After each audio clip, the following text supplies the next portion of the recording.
மாப்பிள, கலசத்துக்கு பூஜை பண்றதுக்காக மண்டபத்துக்கு எடுத்துட்டு வரேன்னு சொன்னதும் நான் அப்படியே ஆடி போயிட்டேன் மாப்பிள. ஒவ்வொரு நிமிஷமும் பதட்டமாவே இருந்தேன். நல்ல வேளை கடைசி நேரத்துல உங்க புத்திசாலித்தனத்தால எல்லாமே நல்லபடியா முடிஞ்சுது. நாமளும் மாட்டிக்காம தப்பிச்சோம். சகல, சின்னத்தையும் ஆல் டைரக்ஷன்ல இருந்து நம்மள அட்டாக் பண்ண முயற்சி பண்ணிக்கிட்டு தான் இருக்காங்க. ஆனா நாம அவங்களுக்கு டிமிக்கி கொடுத்து அவங்க மூஞ்சில கைய பூசிட்டு தானே இருக்கோம். இவங்க 2 பேரும் இல்லைன்னா ரொம்ப கஷ்டமா இருக்கும் மாமா. இவங்க ஹெல்ப்பால தான் எல்லா பிரச்சனையும் ஈஸியா சால்வ் பண்ண முடிஞ்சது. மாப்பிள, இதையெல்லாம் போய் ஹெல்ப் பண்ண சொல்லாத. நான் உனக்கு செய்ய வேண்டிய கடமை. நீ எனக்கு எவ்வளவோ செஞ்சிருக்க. அதுக்கெல்லாம் முன்னாடி இதெல்லாம் ஒண்ணுமே இல்ல மாப்பிள. ஆமா கார்த்தி, எனக்கும் நீ எவ்வளவோ செஞ்சிருக்க. உனக்காக எது செஞ்சாலும் எனக்கு சந்தோஷம்தான். அட விடுங்க சகல, இதெல்லாம் ஒரு பிரச்சனையா நமக்குள்ள? நாமெல்லாம் ஒண்ணுக்குள்ள ஒண்ணு இப்படி அனுசரிச்சு ஒருத்தருக்கு ஒருத்தர் மாத்தி உதவி பண்ணிக்கிறது தானே. எப்பா, அன்னைக்கு என் ஒய்ஃபுக்கு பிளட் தேவைப்படும் போது நீ எப்படி அவளை காப்பாத்த ஓடி வந்து உதவி பண்ண? அதுக்கு மேலயாப்பா?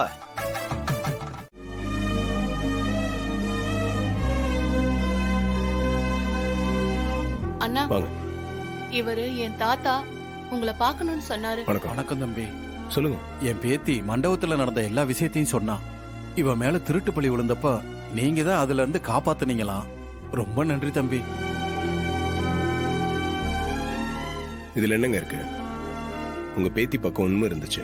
இவ பக்கம் உண்மை இருந்தாலும் உங்கள மாதிரி நல்ல மனசு உள்ளவங்க இல்லைன்னா அதை வெளியே கொண்டு வந்திருக்க முடியாது தம்பி. என் பேத்தியோட மானத்தையும் கௌரவத்தையும் காப்பாத்திருக்கீங்க. இதை நான் என்னைக்கும் மறக்க மாட்டேன். ஐயோ என்னங்க, வயசுல பெரியவங்க நீங்க, என்னது கையெடுத்து கும்பிடுறீங்க?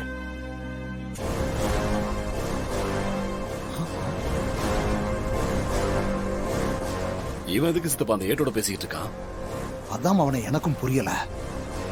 சித்தப்பா, ஒருவேளை உங்களை பத்தின உண்மையை அவங்ககிட்ட சொல்லியிருப்பாரோ? அப்படியெல்லாம் இருக்காது அவனே. அவன் வேற எதுக்காவது வந்திருப்பானோ என்னமோ. சரி தம்பி, அப்ப நாங்க வர்றோம். வாங்க. வரண்ண. வாமா, போயிட்டு வா.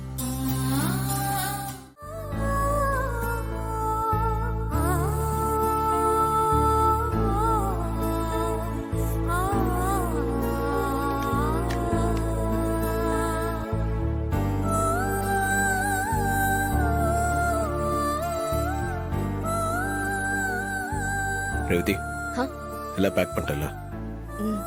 பண்ணிட்டே இருக்கேன். ஏர்போர்ட்டுக்கு இன்னும் 2 மணி நேரத்தில் போய் ஆகணும். எங்கேயும் டிலே ஆகக்கூடாது, அப்புறம் எல்லாம் சொதப்பிடும். இது எல்லாத்தையும் விட வீட்டில் யாருக்கும் சந்தேகம் வராத மாதிரி கிளம்பணும்.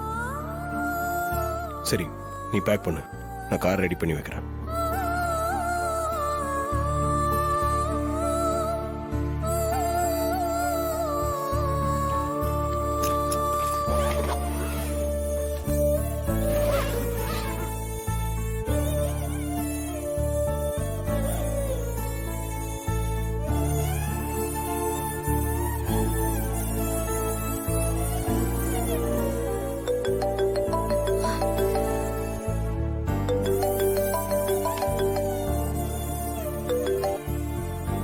ஹலோ.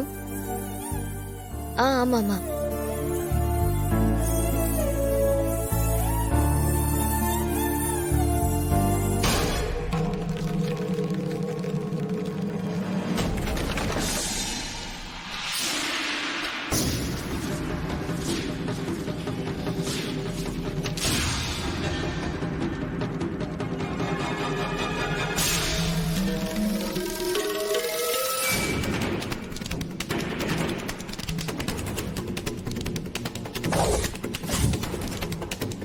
சரி, பாய்.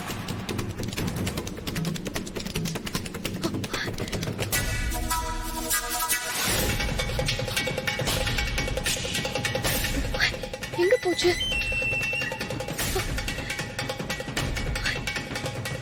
எங்க?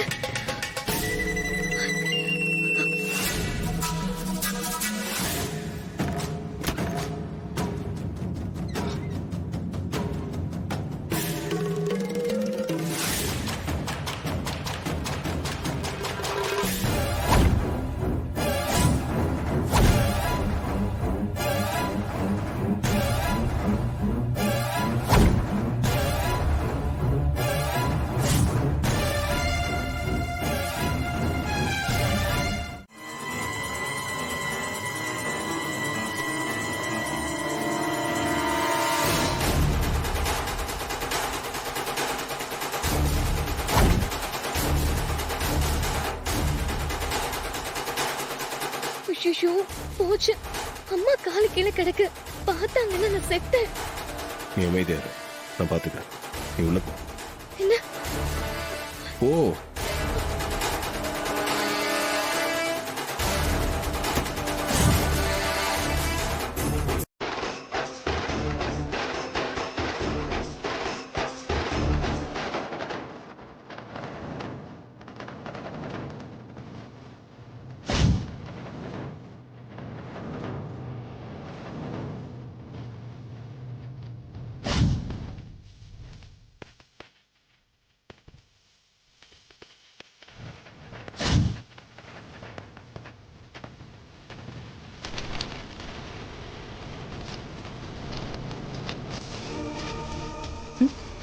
என்ன மாப்பிள்ள?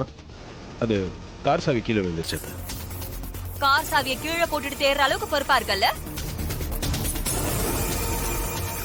ஏய், தவறி கீழே விழுறது சகஜம் தானே? அதுக்கு சொல்லலக்கா. சில பேர் சில விஷயங்களை தவற விடவே கூடாது.